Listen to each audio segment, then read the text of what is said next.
जय श्री कृष्ण दोस्तों, आनंद नाम है मेरा और आज मैं आपको बताने वाला हूँ विदुर नीति का तीसरा अध्याय। तो आपने पहला और दूसरा अध्याय देख लिया है तभी इसको देखिए, और नहीं देखा है तो भी इसको देखिए। मतलब कुल मिला के आप इसको देखिए, उसके बाद उसको और इसको, मतलब पहला और दूसरा सभी अध्याय को देखिए। तो चलिए विदुर नीति चालू करते हैं बिना किसी अध्याय के, बिना किसी दिमाग खराब के, क्योंकि मैं एडिट नहीं करता, कुछ भी बोल देता हूँ लेकिन मैं एडिट नहीं करता। इस लोक में जब तक मनुष्य की पावन कीर्ति का गान किया जाता है तब तक वह स्वर्गलोक में प्रतिष्ठित होता है। इस विषय में उस प्राचीन इतिहास का उदाहरण दिया जाता है जिसमें केसनी के लिए सुधन्वा के साथ विरोचन के विवाद का वर्णन है। एक समय की बात है, केसनी नाम वाली एक अनुपम सुंदरी कन्या सर्वश्रेष्ठ पति को वरण करने की इच्छा से स्वयंवर सभा में उपस्थित हुई। उसी समय दैत्य कुमार विरोचन उसे प्राप्त करने की इच्छा से वहां आया। तब केसनी ने वहां दैत्यराज से इस प्रकार बातचीत की। केसनी बोली, विरोचन, ब्राह्मण श्रेष्ठ होते हैं या दैत्य? यदि ब्राह्मण श्रेष्ठ होते हैं तो मैं सुधन्वा से विवाह क्यों न करूं? विरोचन ने कहा, केसनी, हम प्रजापति की श्रेष्ठ संतानें हैं, अतः सबसे उत्तम है। यह सारा संसार हम लोगों का ही है, हमारे सामने देवता या ब्राह्मण कौन चीज है? केसनी बोली, विरोचन, इस जगह हम दोनों प्रतीक्षा करें, कल प्रातःकाल सुधन्वा यहाँ आवेगा, फिर मैं तुम दोनों को एकत्र उपस्थित देखूंगी। विरोचन बोला, कल्याणी, तुम जैसा कहती हो वही करूंगा। भीरू, प्रातःकाल तुम मुझे और सुधन्वा को एक साथ उपस्थित देखोगी। विदुर जी कहते हैं, राजन, इसके बाद जब रात बीती और सूर्यमंडल का उदय हुआ, उस समय सुधन्वा उस स्थान पर आया जहां विरोचन केसनी के साथ मौजूद था। भरतश्रेष्ठ सुधन्वा प्रहलाद कुमार विरोचन और केसनी के पास आया। ब्राह्मण को आया देख केसनी उठ खड़ी हुई और उसे आसन, पाद्य और अर्घ्य निवेदित किया। सुधन्वा बोला, प्रहलाद नंदन, मैं तुम्हारे स्वर्णमय सुंदर सिंहासन को केवल छू लेता हूँ, तुम्हारे साथ इस पर बैठ नहीं सकता, क्योंकि ऐसा करने से हम दोनों एक समान हो जाएंगे। विरोचन ने कहा, सुधन्वन, तुम्हारे लिए तो पीढ़ा चटाई और या कुश का आसन उचित है, तुम मेरे साथ बराबर के आसन पर बैठने योग्य हो ही नहीं। सुधन्वा ने कहा, पिता और पुत्र एक साथ एक आसन पर बैठ सकते हैं, दो ब्राह्मण, दो क्षत्रिय, दो वृद्ध, दो वैश्य और दो शूद्र भी एक साथ बैठ सकते हैं, किंतु दूसरे कोई व्यक्ति परस्पर एक साथ नहीं बैठ सकते। तुम्हारे पिता प्रहलाद नीचे बैठकर ही मेरी सेवा किया करते हैं, तुम अभी बालक हो, घर में सुख से पले हो, अतः तुम्हें इस बात का कुछ भी ज्ञान नहीं है। विरोचन बोला, सुधन्वन, हम असुर के पास जो कुछ भी सोना, गौ, घोड़ा आदि धन है उसकी मैं बाजी लगाता हूँ। हम दोनों चलकर जो इस विषय के जानकार हो उनसे पूछें कि हम दोनों में कौन श्रेष्ठ है। सुधन्वा बोला, विरोचन, स्वर्ण, गाय और घोड़ा तुम्हारे ही पास रहे, हम दोनों प्राणों की बाजी लगाकर जो जानकार हो उनसे पूछते हैं, भाई ब्राह्मण कम नहीं है। विरोचन ने कहा, अच्छा, प्राणों की बाजी लगाने के पश्चात हम दोनों कहाँ चलेंगे? मैं तो न देवताओं के पास जा सकता हूँ, न कभी मनुष्य से ही निर्णय करा सकता हूँ। सुधन्वा बोला, प्राणों की बाजी लग जाने पर हम दोनों तुम्हारे पिता के पास चलेंगे। मुझे विश्वास है कि प्रहलाद अपने बेटे के लिए झूठ भी नहीं बोल सकते। विदुर जी कहते हैं, इस तरह बाजी लगाकर परस्पर क्रुद्ध हो विरोचन और सुधन्वा दोनों उस समय वहां गए जहाँ प्रहलाद जी थे। प्रहलाद ने मन ही मन कहा, जो कभी भी एक साथ नहीं चले वे दोनों ही सुधन्वा और विरोचन आज सांप की तरह क्रुद्ध होकर एक ही रास्ते से आते दिखाई देते हैं। फिर विरोचन ने कहा, विरोचन, मैं तुमसे पूछता हूँ, क्या सुधन्वा के साथ तुम्हारी मित्रता हो गई है? फिर कैसे एक साथ आ रहे हो? पहले तो तुम दोनों कभी एक साथ नहीं चलते थे। विरोचन बोला, पिताजी, सुधन्वा के साथ मेरी मित्रता नहीं हुई है, हम दोनों प्राणों की बाजी लगा आ रहे हैं। मैं आपसे यथार्थ बात पूछता हूँ, मेरे प्रश्न का उत्तर झूठा ना दीजिएगा। प्रहलाद ने कहा, सेवकों, सुधन्वा के लिए जल और मधुपर्क लाओ। फिर सुधन्वा से कहा, ब्राह्मण, तुम मेरे पूजनीय अतिथि हो, मैंने तुम्हारे लिए सफ़ेद गौ खूब मोटी ताजी कर रखी है। सुधन्वा बोला, प्रहलाद, जल और मधुपर्क तो मुझे मार्ग भी मिल गया, तुम तो जो मैं पूछ रहा हूँ उस प्रश्न का ठीक ठीक उत्तर दो, क्या ब्राह्मण श्रेष्ठ हैं अथवा विरोचन? प्रहलाद बोले, ब्राह्मण मेरा एक ही पुत्र है और इधर तुम स्वयं उपस्थित हो, मतलब तुम दोनों के विवाद में मेरे जैसा मनुष्य कैसे निर्णय दे सकता है? सुधन्वा बोला, मतिमान, तुम्हारे पास गौ तथा दूसरों का जो भी कुछ दिया हुआ प्रिय हो वह सब अपने औरस पुत्र विरोचन को दे दो, परंतु हम दोनों के विवादों में तो तुम्हें ठीक ठीक उत्तर देना ही चाहिए। प्रहलाद ने कहा, सुधन्वन, अब मैं तुमसे यह बात पूछता हूँ, जो सत्य ना बोले अथवा असत्य निर्णय करे, ऐसे दुष्ट व्यक्ति की क्या स्थिति होती है? सुधन्वा बोला, सौत वाली स्त्री, जुए में हारे हुए जुआरी और भार ढोने से व्यथित शरीर वाले मनुष्य की रात में जो स्थिति होती है वही स्थिति उल्टा न्याय करने वाले वक्ता की भी होती है। जो झूठा निर्णय देता है वह वह राजा नगर में कैद होकर बाहरी दरवाजों पर भूख का कष्ट उठाता हुआ बहुत से शत्रुओं को देखता है। झूठ बोलने से यदि पशु मरता हो तो 5 पीढ़ियां, गौ मरती हो तो 10 पीढ़ियां, घोड़ा मरता हो तो 100 पीढ़ियां और मनुष्य मरता हो तो 1000 पीढ़ियां नरक में पड़ती है। सोने के लिए झूठ बोलने वाला भूत और भविष्य सभी पीढ़ियों को नरक में गिराता है। पृथ्वी तथा स्त्री के लिए झूठ बोलने वाला तो अपना सर्वनाश ही कर लेता है, इसलिए तुम स्त्री के लिए कभी झूठ न बोलना। प्रहलाद ने कहा, विरोचन, सुधन्वा के पिता अंगिरा मुझसे श्रेष्ठ हैं, सुधन्वा तुमसे श्रेष्ठ हैं, इसकी माता भी तुम्हारी माता से श्रेष्ठ है, अतः तुम आज सुधन्वा से हार गए हो।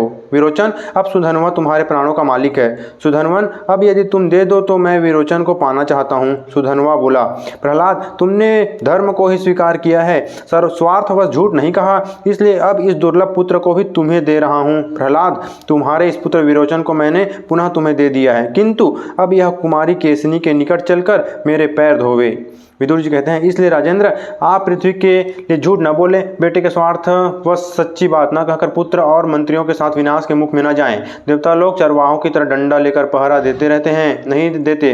वे जिसकी रक्षा करना चाहते हैं उसे उत्तम बुद्धि युक्त कर देते हैं। मनुष्य जैसे जैसे कल्याण में मन लगाता है वैसे वैसे उसके सारे अभिष्ट सिद्ध होते हैं, इसमें तनिक भी संदेह नहीं है। कपटपूर्ण व्यवहार करने वाले मायावी को वेद पापों से मुक्त नहीं कर सकता, किंतु जैसे पंख निकल आने पर चिड़िया के बच्चे घोंसला छोड़ देते हैं, उसी प्रकार वेद भी अंतकाल में उसे त्याग देते हैं। शराब पीना, कलह, समूह के साथ वैर, पति पत्नी में भेद पैदा करना, कुटुंब वालों में भेद बुद्धि उत्पन्न करना, राजा के साथ द्वेष, स्त्री और पुरुष में विवाद और बुरे रास्ते, ये सब त्याग देने योग्य बातें हैं।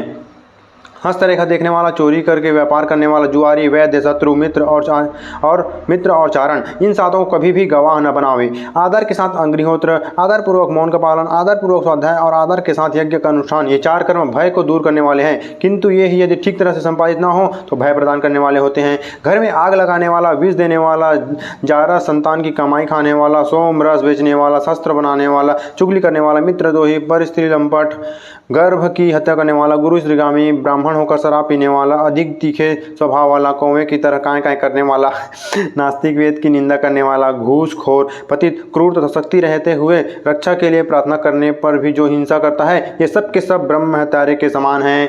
इतना सारा बोल दे भाई विदुर नीति के बारे में, क्योंकि मुझे जल्दी और आपको अच्छे से ज्ञान देना है ना। फालतू की बात मैं नहीं बोलना चाहता, इसलिए जो भी अच्छी अच्छी बातें हैं वो सबको कहानी के रूप में आपको बता दिया। लेकिन आपको मज़ा नहीं आता होगा ना, मैं जब तक नहीं बोलता हूँ बीच बीच में, तब आपको मज़ा नहीं आता होगा, है ना। सही है कि झूठ है, कमेंट में बताओ। चलो आगे बढ़ता हूँ विदुर नीति की। अब अच्छी वाली बात मैं आपको बता रहा हूँ ताल ठोक के, उसका विदुर जी का डायलॉग। चलो यार ध्यान से सुनो। जलती हुई आग से सोने की पहचान होती है, सदाचार से पुरुष की, व्यवहार से साधु की, भय आने पर सूर की, आर्थिक कठिनाई में धीर की और कठिन आपत्ति में शत्रु एवं मित्रता की परिचय होती है। बुढ़ापा सुंदर रूप को, आशा धीरता को, मृत्यु प्राणों को, दोष देखने की आदत धर्माचरण को, क्रोध लक्ष्मी को, नीच पुरुष की सेवा सत्य स्वभाव को, काम लज्जा को, अभिमान सर्वस्व को नष्ट कर देता है। शुभ कर्मों से लक्ष्मी की उत्पत्ति होती है, प्रगल्भता से बढ़ती है, चतुरता से जड़ जमा लेती है और संयम से सुरक्षित रहती है। 8 गुण पुरुष की शोभा बढ़ाते हैं। कौन कौन से हैं? बुद्धि, कुलीनता, दम, शास्त्र ज्ञान, पराक्रम, बहुत न बोलना, यथाशक्ति दान और कृतज्ञता, ये मनुष्य के गुण बढ़ाती है। आगे बढ़ते हैं विदुर नीति में। एक गुण ऐसा है जो इन सभी महत्वपूर्ण गुणों का हठात अधिक कार जमा लेता है। जिस समय राजा किसी मनुष्य का सत्कार करता है उस समय वह एक गुण ही राज सम्मान सभी गुणों से बढ़कर शोभा पाता है। मनुष्य लोक में 8 गुण स्वर्ग का दर्शन कराने वाले हैं। इनमें से 4 तो सज्जनों का अनुसरण करते हैं और 4 का स्वयं सज्जन ही अनुसरण करते हैं। यज्ञ, दान, अध्ययन और तप, ये 4 सज्जनों के पीछे चलते हैं। और इंद्रिय निग्रह, सत्य, सरलता और तथा कोमलता, इन चारों का संत लोग स्वयं अनुसरण करते हैं। यज्ञ, अध्ययन, दान, तप, सत्य, क्षमा, दया और अलोभ, ये धर्म के 8 प्रकार मार्ग बताए गए हैं। 8 प्रकार के मार्ग हैं धर्म के। इसमें से पहले 4 को तो दंभ के लिए ही सेवन किया जा सकता है, परंतु अंतिम 4 तो जो महात्मा नहीं है उनमें रह ही नहीं सकते। जिस सभा में बड़े बूढ़े नहीं वह सभा नहीं। जो धर्म का बात ना कहे वे बूढ़े नहीं हैं। जिसमें सत्य नहीं वह धर्म नहीं, और जो कपट से पूर्ण हो वह सत्य नहीं है। अब आगे सुनो डायलॉग। सत्य, विनय का भाव, शास्त्र ज्ञान, विद्या, कुलीनता, शील, बल, धन, शूरता और चमत्कारपूर्ण बात कहना, ये 10 स्वर्ग के साधन है बेटा। पाप कीर्ति वाला मनुष्य पापचरण करता हुआ पाप पूर्ण फल को प्राप्त करता है और पुण्यकर्मा मनुष्य पुण्य करता हुआ अनंत पुण्य फल का ही उपभोग करता है। इसलिए प्रशंसित व्रत का आचरण करने वाले पुरुष को पाप नहीं करना चाहिए, क्योंकि बारंबार किया हुआ पाप बुद्धि को नष्ट कर देता है। जिसकी बुद्धि नष्ट हो जाती है वह मनुष्य सदा पाप ही करता रहता है। इस प्रकार बारंबार किया हुआ पुण्य बुद्धि को बढ़ाता है, जिसकी बुद्धि बढ़ जाती है वह मनुष्य सदा पुण्य ही करता है। इस प्रकार पुण्य कर्मा मनुष्य पुण्य करता है और पुण्य लोक में ही आता है। इसलिए मनुष्य को चाहिए कि वह सदा एकाग्रचित होकर पुण्य का ही सेवन करे। पूरा भाई ये लूप है, पुण्य करोगे पुण्य करते जाओगे, फिर आगे पुण्य करोगे पुण्य करते, पाप करते जाओगे, लिप्त हो जाते जाओगे, पाप करते जाओगे। आगे बढ़ते हैं। गुणों में दोष दिखने वाला, मर्म पर आघात करने वाला, निर्दयी, शत्रुता करने वाला और सठ मनुष्य का पाप का आचरण करता हुआ शीघ्र ही महान कष्टों को प्राप्त होता है।